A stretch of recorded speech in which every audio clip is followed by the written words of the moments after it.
बात हुई, हमारे बहुत से एमपी हजरात ने भी ये मसला उठाया था। तो वज़ीर आला साहब ने और बलूचिस्तान के जो चीफ सेक्रेटरी है उसने पंजाब से और KPK से जो है राबिता किया हुआ था। उन लोगों ने तो बावर कराया है कि इंशाअल्लाह आइंदा इस तरह नहीं होगा।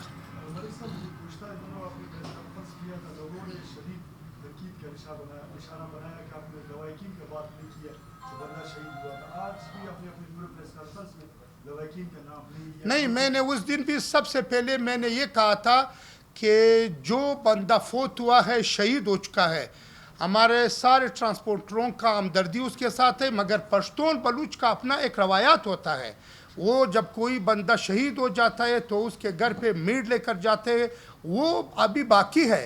अभी भी हमारे उस घर के साथ हमदर्दी है। वो हमारा भाई है, वो हमारा अजीज़ है जो शहीद हो चुका है। उस प्रेस कॉन्फ्रेंस में भी सबसे पहले मैंने यही बात कहा था, आज भी मेरा वही मौक़िफ़ है। हमारा हमदर्दी उसके साथ है और रहेगा।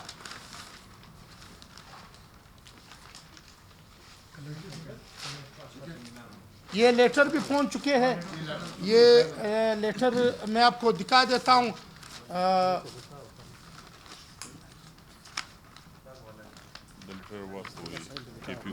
ये बाकायदा पंजाब और KPK गवर्नमेंट को भी मिले हुए हैं ये लेटर। ये कंपनसेशन वाला है।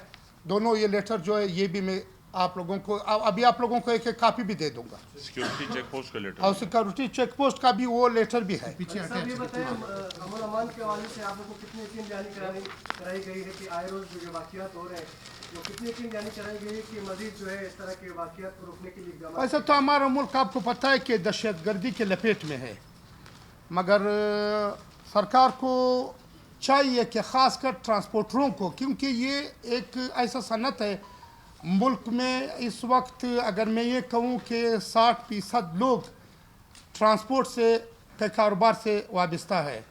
तो सरकार को चाहिए कि ट्रांसपोर्ट जो रूट है उसको जो है वो ख़ास कर ख्याल रखा जाए, और ख़ास कर बलूचिस्तान के रोडों का। उस प्रेस कॉन्फ्रेंस में भी मैंने ये बताया था कि बलूचिस्तान में रोड न होने के बराबर है, यहाँ पे रोड नहीं है।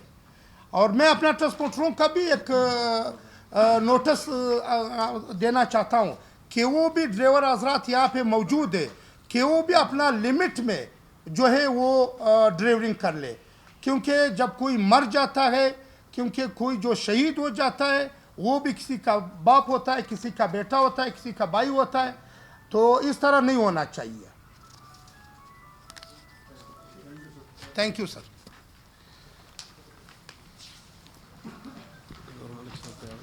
कैसे हो?